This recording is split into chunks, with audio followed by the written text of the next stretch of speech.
Hi friends, എല്ലാവർക്കും ഉപ്പും പുളിയും കുക്കിങ്ങിലേക്ക് സ്വാഗതം. ഇന്ന് കുമ്പളങ്ങയും മുരിങ്ങക്കായും വെച്ചിട്ട് ഇറച്ചിക്കറിയുടെ ടേസ്റ്റിലൊരു കറി ഉണ്ടാക്കാം.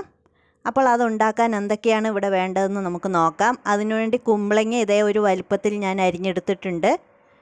മുരിങ്ങക്കായും ഈ ഒരു രീതിയിൽ അരിഞ്ഞെടുത്തിട്ടുണ്ട്. അതിനുവേണ്ടി ഒരു സവോള, ഒരു 5-8 ചുവന്നുള്ളി, 2 പച്ചമുളക്, പെരിഞ്ജീരകം, 1/2 ടേബിൾ സ്പൂൺ കുരുമുളക്, ഒരു കഷ്ണം ഒരു അല്ലി വെളുത്തുള്ളി, വറ്റൽമുളക്, ഇത്രയും വറ്റൽമുളക് എടുത്തിട്ടുണ്ട്, കറിവേപ്പില. ഇനി നമുക്ക് ഒരു ചീനച്ചട്ടിയിലേക്ക് വെളിച്ചെണ്ണ 2-3 ടേബിൾ സ്പൂൺ വെളിച്ചെണ്ണ ഒഴിച്ചതിന് ശേഷം ഈ സവോളയും പച്ചമുളകും കൂടെ അതിലിട്ടൊന്ന് വഴറ്റാം. അതിലേക്ക് കറിവേപ്പില ചേർത്ത് കൊടുക്കുക. ചെറുതായിട്ട് ചുവക്കുന്നത് വരെ ഒന്ന് വഴറ്റി കൊടുക്കുക.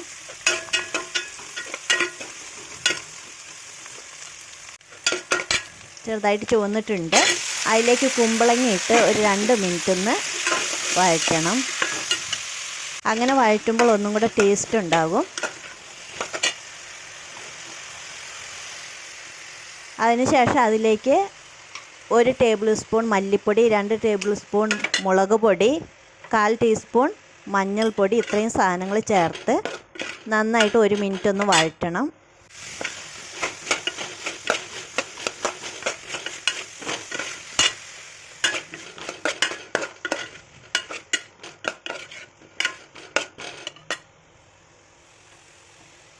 അതിൽ തക്കാളി ചേർത്ത് കൊടുക്കാം.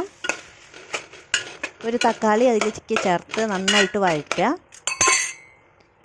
അതിനുശേഷം ആ മുരിങ്ങക്ക, നമ്മൾ അരിഞ്ഞു വെച്ചിരിക്കുന്ന മുരിങ്ങക്കായും കൂടെ ചേർത്ത് കൊടുക്കുക. ഇനി ആവശ്യത്തിന് ഉപ്പും കൂടെ ചേർക്കണം. ഒരു 1-1.5 സ്പൂൺ ഉപ്പ് ചേർത്ത് കൊടുക്കുക.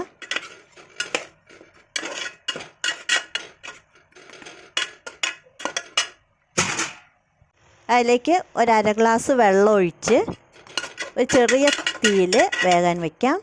സിമ്മിൽ വെച്ച് വേവിച്ചാൽ മതി, അല്ലെങ്കിൽ ചിലപ്പോൾ അത് അടിയിൽ പിടിക്കും. ഏകദേശം ഒരു 10 മിനിറ്റ് വേവിക്കേണ്ടി വരും.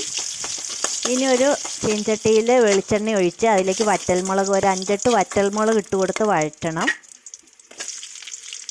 അതിലേക്ക് നേരത്തെ കാണിച്ച ആ ചുവന്നുള്ളി ഇട്ട് കൊടുക്കുക.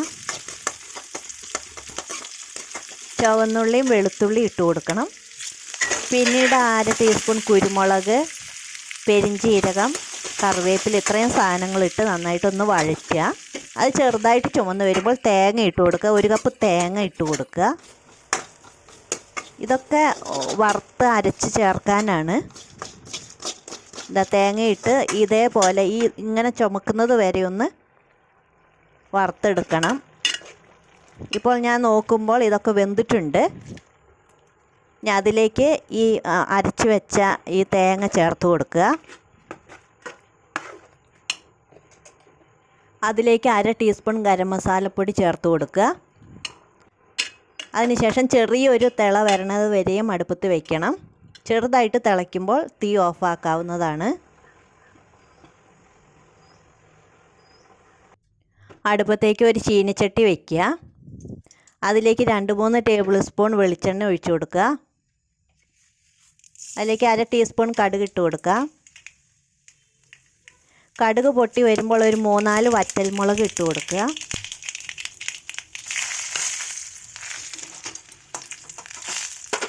കുറച്ച് കറിവേപ്പില ചേർത്ത് കൊടുക്കുക. കറിവേപ്പിലയും വറ്റൽമുളകൊക്കെ മൂത്ത് വരുമ്പോൾ അതിലേക്ക് ഒരു 1/4 ടീസ്പൂൺ മഞ്ഞൾപ്പൊടി ചേർക്കുക.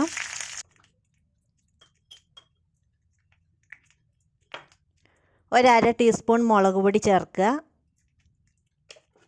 തീ ഓഫാക്കിയതിന് ശേഷം ഇതൊക്കെ ഒന്ന് കൂട്ടി ഇളക്കുക, അല്ലെങ്കിൽ അത് കരിഞ്ഞു പോകും.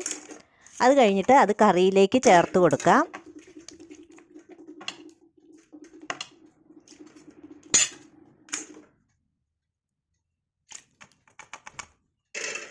കുമ്പളങ്ങയും മുരിങ്ങക്കായും വെച്ചിട്ടുള്ള കറി ഇവിടെ റെഡി ആയിട്ടുണ്ട്. എല്ലാവരും ചെയ്തു നോക്കുക. Thank you.